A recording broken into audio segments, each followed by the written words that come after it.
Saya di sini mau ngomongin Pak Luhut Binsar Panjaitan. Langsung. Nggak usah lembut-lembut, langsung. Saya kasih tahu konteksnya. Kenapa saya pengen ngomongin Pak Luhut Binsar Panjaitan. Sebenarnya ini adalah pesan untuk semua capres. Entah karena masih di ruangan ini, masih di gedung ini, atau nonton lewat streaming. Saya mau nitip siapapun yang jadi presiden, nanti pas nyusun kabinet, tolong dipertimbangkan komposisi menteri-menteri. Supaya nggak seperti sekarang. Saat ini ada satu yang ibaratnya istilah game ini agak-agak OP nih, overpower. Ya, overpower. Satu agak berlebihan, yang satu biasa-biasa aja. Ini ibarat kesebelasan, ada kesebelasan. Satu Lionel Messi, sisanya Atep.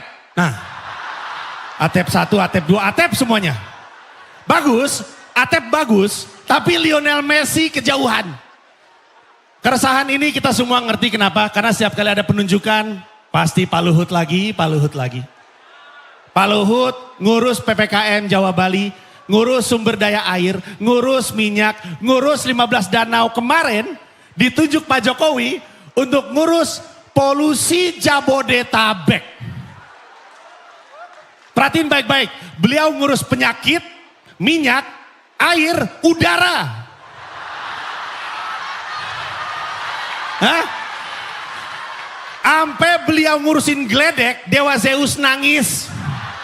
Nggak ada kerjaan, makanya sekarang Zeus ngurus judi.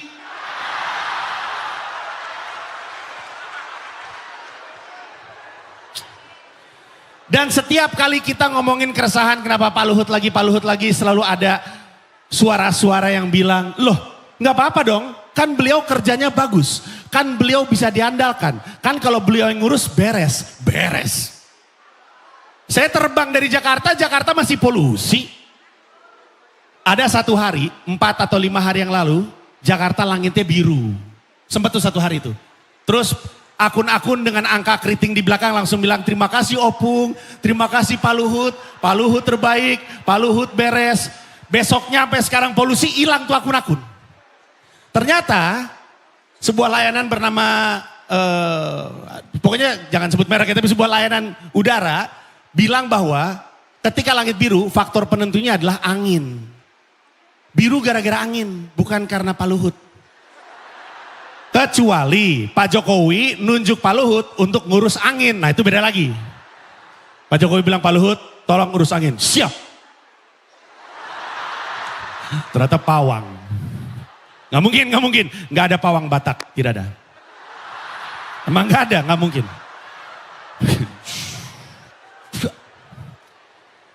Terus ada yang bilang gini, ya nggak apa-apa dong, kan emang tupoksinya.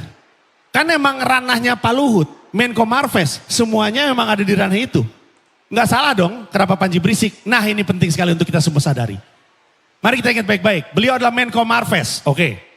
Tapi ingat nggak, waktu beliau ditunjuk untuk ngurus PPKM Jawa Bali. Menko Marves disuruh ngurusin PPKM Jawa Bali. Itu berarti kita sekarang tahu bahwa pemerintah ngelihat COVID dari perspektif bisnis dan investasi, bukan dari kesehatan.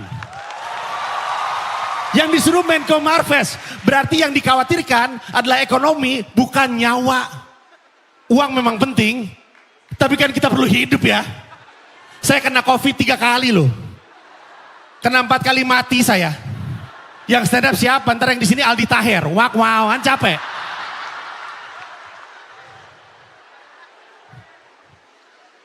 Coba bayangin. Penempatan pos ini loh kita bingung loh. Kok kita kan lagi ngomongin kesehatan, kan COVID, PPKM Jawa Bali, kita ngomongin penyakit. Kenapa yang ngurus Menko Marves? Tapi ini bukan cuman ada di satu menteri aja. Kita tahu kemarin KLHK, Kementerian Lingkungan Hidup, itu bikin pernyataan. Ketika polusi Jabodetabek lagi rame-ramenya, katanya sudah waktunya kita beralih pakai mobil listrik. Hubungannya apa? Kementerian Lingkungan Hidup nyuruh kita beli mobil listrik. Hubungannya apa mobil listrik sama solusi masalah? Untuk yang gak tahu, ini ibaratnya Jakarta. Semua riset tahu bahwa di sebelah sana ada PLTU, batu bara, ada pabrik dan segala macamnya. itu polusinya masuk ke Jakarta. Dari situ, dari PLTU Batu Baru, bukan dari Jakarta. Untuk yang nggak ngerti, gini konteksnya. Misalnya kita lagi rapat, ada meja panjang, sebelah sana ada yang kentut. Kentutnya nyampe tengah, kita bilang, bos, bawa kentut. Bosnya bilang, makanya beli mobil listrik. Hubungannya apa? Gak ada hubungannya, selesai ini tuh yang kentut. Aneh kan? Aneh bukan cuma 1-2 menteri. Bapak Erick Thohir.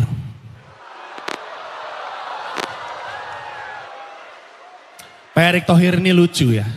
Jadi ketua PSSI, seakan-akan kerjaannya di BUMN itu udah selesai, udah beres. Pak Erick Thohir bocah aja tahu, selesaiin dulu PR-nya baru main bola.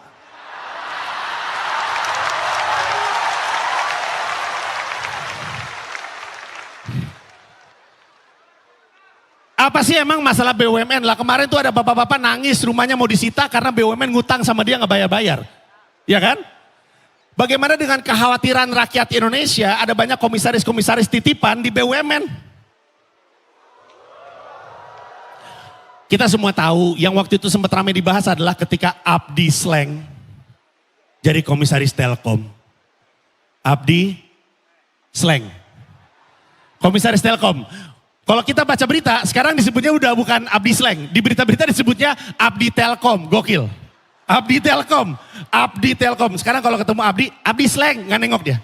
Abdi Sleng, panggil Abdi Telkom. Abdi Telkom, saya itu, gitu. Itu saya. Kita bingung kan? Saya banyak dibantu sama Abdi banyak saya bantu. Kita tahu kemampuan masing-masing. Saya aja bingung kenapa jadi komisaris Telkom. Saya baca berita, katanya karena beliau peduli dunia digital. Ya kita juga semua peduli kan? Semua peduli. Saya punya teman namanya Bonar Manalu, kerjanya main Mobile Legend. Peduli dia. Peduli dengan digital. Soalnya rakyat Indonesia mesti nitipin kekhawatiran sama capres-capres ini. Takut ada jabatan-jabatan yang dikasih karena ungkapan terima kasih. Masa jadi menteri karena balas budi? Karena balas budi. Balas budi. Kominfo kita. Kalau Panji yang disuruh stand up ini isinya, ada terima aja. Terima. Kominfo kita ini kok dikhawatirkan banyak orang karena beliau adalah ketua relawan kan. Ketua relawan Jokowi. Ketua relawan jadi menteri. Semua orang kan bertanya-tanya kan kualifikasinya. Kan namanya relawan, kan rela. Kan rela. Nggak jadi menteri juga rela. Relawan nih, untuk bayangan. Ini acara Mata Najwa, pasti ada relawannya. Banyak. Salah satunya relawan yang urus saya namanya Ipal, LO. Relawan tuh dia tuh. Dia relawan untuk acara ini. Tapi sebagus-bagusnya Ipal kerja di Mata Najwa, tahun depan kan nggak jadi Mata Ipal dong. Gimana sih? Kan relawan. Tapi kita semua ini kayak gini karena sebenarnya kita pikir-pikir, aduh, di jabatan banyak banget yang diberikan kepada satu orang. Di satu sisi kita bisa berpikir, oh mungkin Pak Luhut memang orang kepercayaan Pak Jokowi. Tapi itu juga berarti ada banyak orang yang gak dipercaya Pak Jokowi. Masuk akal? Nggak lebih kekasihan aja sama menteri-menteri lain gitu loh. Coba bayangin menteri-menteri lain lagi pada ngumpul, ibarat kata nih. Menteri-menteri lain ngumpul pada ngobrol. Pak Nadiem bilang, kok kita nggak dapat jabatan lain ya? Erick Thohir bilang, padahal saya bisa loh megang BUMN sama PSSI. Sebelah sini Pak Bas lagi ngeliatin jas. Apa sih?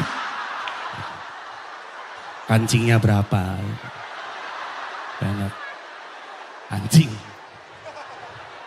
Kancingnya. Sekarang gini deh, kita diskusi aja.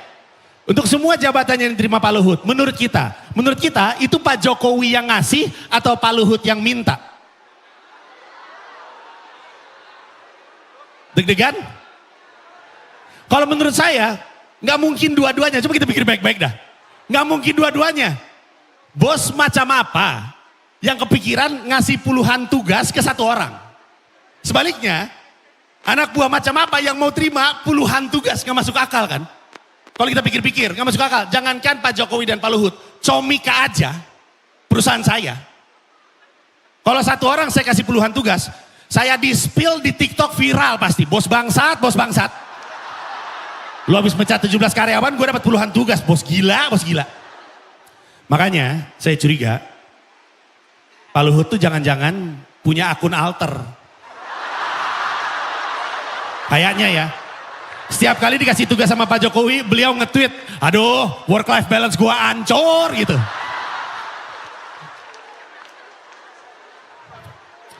Sebenarnya kita nggak usah khawatir, kita nggak usah pusing.